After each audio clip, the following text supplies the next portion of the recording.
नमस्कार दोस्तों, हनुमंत क्लासेस में आप सभी का स्वागत है। भारतीय राज्य व्यवस्था एवं शासन से संबंधित आप लोगों का 15 टेस्ट सीरीज हो चुका है। ये 16वां टेस्ट सीरीज है। तो आइए देखते हैं 16वां टेस्ट सीरीज क्या कह रहा है। पहला सवाल देखिए। पहला सवाल देखने से पहले अभी तक आज तक हमारे चैनल को जो सब्सक्राइब नहीं कर रखे हो चैनल को सब्सक्राइब कर लें, बेल बटन दबाएं, इससे उनको वीडियो का सारा नोटिफिकेशन मिलता रहेगा। वीडियो अच्छी लगे तो वीडियो को लाइक कर दिया करें, चैनल को खूब सारा प्यार दें और सभी लोग लिंक को खूब ज़्यादा शेयर करें। आइए देखते हैं पहला सवाल क्या कह रहा है। मौलिक अधिकार का संरक्षक है। ये तो मैंने आपको ऊपर ही बताया था, लेकिन ध्यान नहीं होगा तो आप ध्यान दीजिए। न्यायपालिका, कार्यकारिणी, संसद की इनमें से कोई नहीं। तो बताइए, मौलिक अधिकारों का संरक्षक है। बहुत इंपॉर्टेंट सवाल है, कई बार पूछा गया है।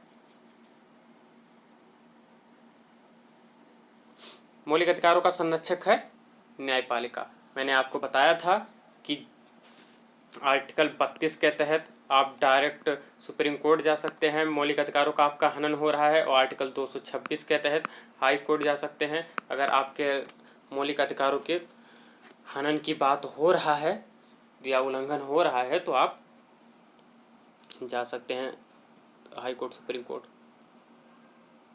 समझ में आ गया? सर्वोच्च न्यायालय या उच्च न्यायालय, उच्चतम न्यायालय, उच्च न्यायालय। आइए नेक्स्ट क्वेश्चन क्या कह रहा है, देखते हैं नेक्स्ट क्वेश्चन में। निम्नलिखित में से किस एक अधिकार को डॉक्टर भीमराव अंबेडकर द्वारा संविधान की आत्मा कहा गया है? बहुत ही इम्पोर्टेंट सवाल है। डॉक्टर भीमराव अंबेडकर जी जो हैं संविधान के निर्माता हैं, उनका बहुत ही ज़्यादा योगदान था।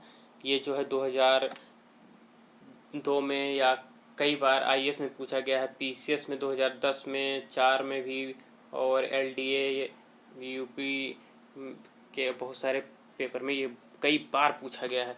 तो इसको आप ध्यान से सुनिए कि डॉक्टर भीमराव अंबेडकर द्वारा संविधान की आत्मा कहा गया है धर्म की स्वतंत्रता का अधिकार, संपत्ति के अधिकार को, समानता के अधिकार को, संवैधानिक उपचार के अधिकार को। बताइए। तो बता दिया जाए आपको कि डॉक्टर भीमराव अंबेडकर ने संवैधानिक उपचार का अधिकार को संविधान की आत्मा कहा है। समझ में आ गया?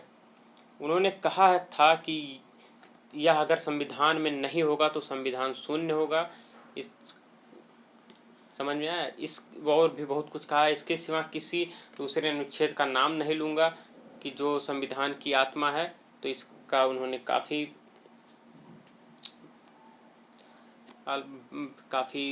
तारीफ किए हैं।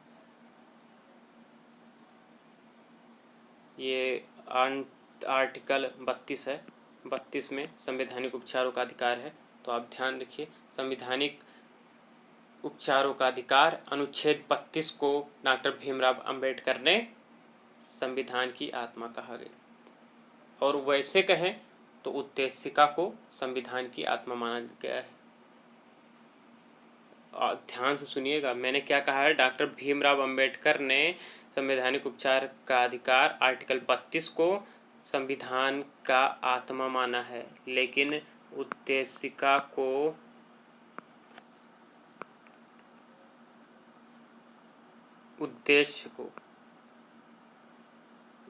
उद्देशिका को भारत का मूल आत्मा माना गया है।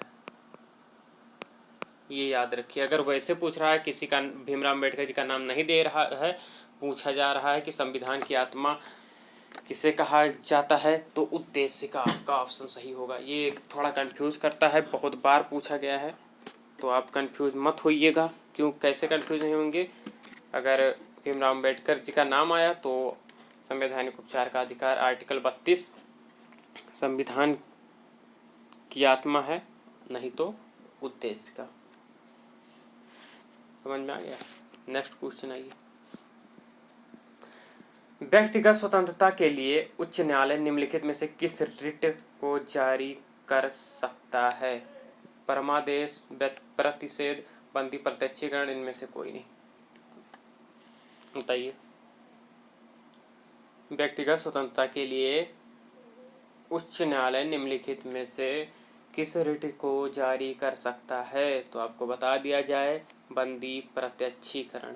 ये भारतीय संविधान के जो अनुच्छेद 226 के अनुसार उच्च न्यायालय जो है व्यक्ति की स्वतंत्रता के लिए बंदी प्रत्यक्षीकरण रिट जारी करता है। समझ में आ गया?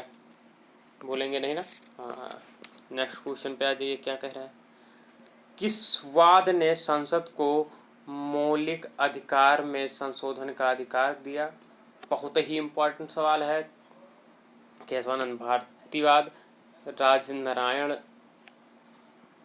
कट गया, राजनारायण बनाम इंदिरा गांधीवाद, गोलकनाथवाद, सज्जन कुमारवाद। बताइए किस वाद ने संसद को मौलिक अधिकार में संशोधन का अधिकार दिया? तो आपको बता दूं केशवानंद भारतीवाद।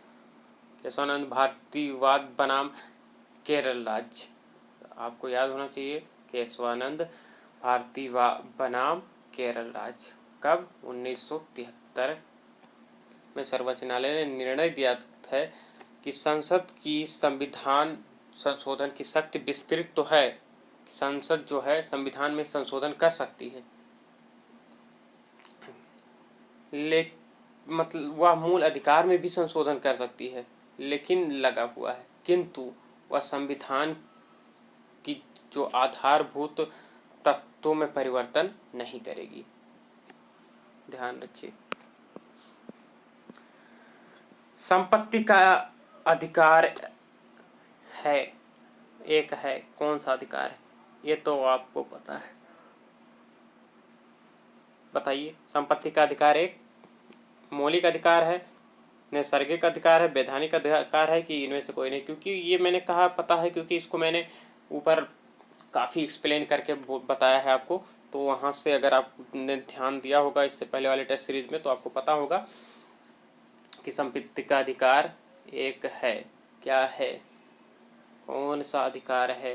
तो आपको मैंने बताया था वैधानिक अधिकार या विधिक अधिकार कह सकते हैं, तो कानूनी अधिकार भी कह सकते हैं।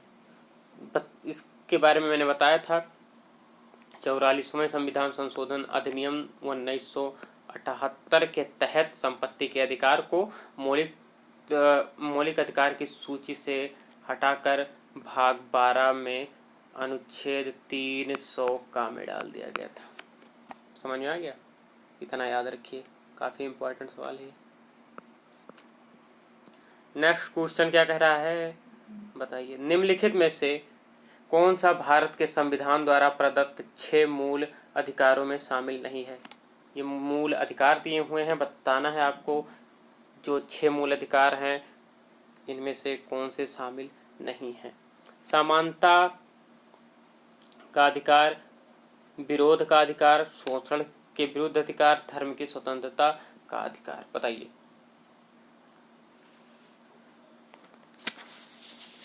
बता दिया जाए आपको, आप लोग कमेंट बहुत कम करते हैं, बता नहीं पाते हैं, तो ध्यान से सुन ही लीजिए। क्या सुनेंगे आप? निम्नलिखित में से कौन सा भारत के संविधान द्वारा प्रदत्त 6 मूल अधिकारों में से नहीं है? विरोध का अधिकार। मैं आपको 6 जो अधिकार हैं वो मैं बता दे रहा हूँ, कौन से 6 अधिकार हैं। मूल अधिकार 6 हैं, मैंने कई बार कहा है 6 हैं 6 हैं 6 हैं। कौन से 6 हैं तो मैं आपको बता दे रहा हूँ। पहला है समानता का अधिकार, लिख दे रहा हूँ। पहला क्या है? समानता का अधिकार। दूसरा है स्वतंत्रता का अधिकार। तीसरा क्या है? शोषण के विरुद्ध अधिकार। चौथा क्या है? धर्म की स्वतंत्रता का अधिकार। पांचवा क्या है? संस्कृत और शिक्षा का अधिकार। ये सब मैं पॉलिटी में कराऊंगा आपको एक एक पूरा। शिक्षा का अधिकार। छठा क्या है? संवैधानिक उपचार का अधिकार। मैंने अभी आपको ये बताया है, संवैधानिक उपचारों का अधिकार। समझ में आ गया? 6 आप लोग ध्यान रखिए। नेक्स्ट क्वेश्चन पे आते हैं, क्या कह रहे हैं। निम्नलिखित में से कौन सा मूल अधिकार भारतीय संविधान में नागरिकों को नहीं दी गई है? बताइए। देश के किसी भी भाग में बसने का अधिकार, लिंग समानता का अधिकार, सूचना का अधिकार, शोषण के विरुद्ध अधिकार। बताइए निम्नलिखित में से कौन सा मूल अधिकार भारतीय संविधान में नागरिकों को नहीं दिया गया है? देश के किसी भी भाग में बसने का अधिकार, लिंग समानता का अधिकार, सूचना का अधिकार, शोषण के विरुद्ध अधिकार। तो बता दूं मैं, तो वो है सूचना का अधिकार। सूचना का अधिकार आपको पता होना चाहिए विधि का अधिकार है। ये आरटीआई एक्ट 2005 के तहत नागरिकों को प्रदान किया गया है। ये बहुत इंपॉर्टेंट है, ध्यान रखिए। आरटीआई एक्ट 2005 के अंतर्गत नागरिकों को प्रदान किया गया है। ये क्या है? विधि का अधिकार है, ना कि मूल अधिकार। विधि का अधिकार है। आरटीआई में आपको अच्छे से करा दूंगा पूरा चैप्टर ही। नेक्स्ट क्वेश्चन पे आइए। भारत में रहने वाला ब्रिटिश नागरिक दावा नहीं कर सकता है। व्यापार और व्यवसाय की स्वतंत्रता का अधिकार, विधि के समक्ष समता के अधिकार, जीवन और व्यक्तिगत स्वतंत्रता की सुरक्षा के अधिकार, धर्म की स्वतंत्रता के अधिकार। तो आपको बता दिया जाए, बहुत ही आसान है, व्यक्ति और व्यवसाय की स्वतंत्रता का अधिकार।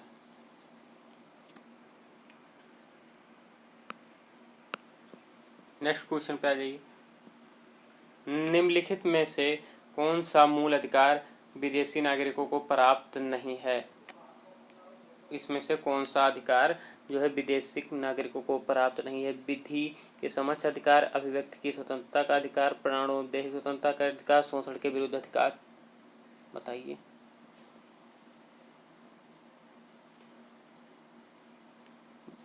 तो बता दिया जाए आपको, निम्नलिखित में से कौन सा मूल अधिकार विदेशी नागरिकों को प्राप्त नहीं है?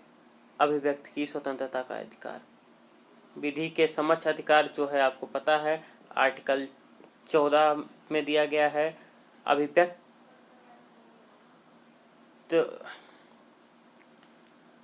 प्राणोदेहिक स्वतंत्रता का अधिकार आपको बता दिया जाए। ये जो मैं बता रहा हूँ ये विदेशी नागरिकों के साथ साथ भारतीय नागरिकों को भी प्राप्त है। तो प्राण एवं दैहिक स्वतंत्रता जो है आर्टिकल 21 के अंतर्गत, ये भी मैंने बताया है। शोषण के विरुद्ध आर्टिकल 23 व 24 के अंतर्गत। इतना ध्यान रखिए आप लोग, इम्पोर्टेंट है। 6 वर्ष की आयु से 14 वर्ष की आयु के बीच के बच्चों को शिक्षा का अधिकार प्राप्त है। राज्य के नीति सिद्धांत में शामिल है। किस में शामिल बताना है? मूल अधिकार में शामिल है, सांविधिक अधिकार में है कि उपयुक्त में से किसी में नहीं? बताइए आपको क्या बताना है। मैंने बताया है 6 वर्ष की आयु से 14 वर्ष की आयु के बीच के सभी बच्चों को शिक्षा का अधिकार प्राप्त है। वह कौन से अधिकार के अंतर्गत है? तो आपको आसान शब्दों में कहना है, वह मूल अधिकार में है। ये आपको मैं बता दूं, 86वें संविधान संशोधन अधिनियम 2002 के द्वारा प्राथमिक शिक्षा को मूल अधिकार बना दिया गया है। समझ में आ गया? ये संविधान के भाग 3 पूरा 3 भाग आपको पता है क्या है? मौलिक अधिकार है।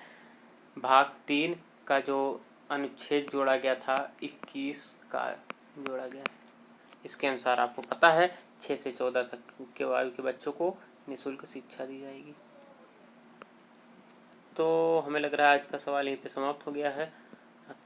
तो अभी तक हमारे चैनल को सब्सक्राइब नहीं कर रखे हैं तो चैनल को सब्सक्राइब कर लें, बेल बटन दबाएं। वीडियो अच्छी लगी हो तो वीडियो को लाइक कर दें, ज़्यादा से ज़्यादा लोगों के पास शेयर करें, धमाल मचा दें। वीडियो देखने के लिए आप सभी का धन्यवाद।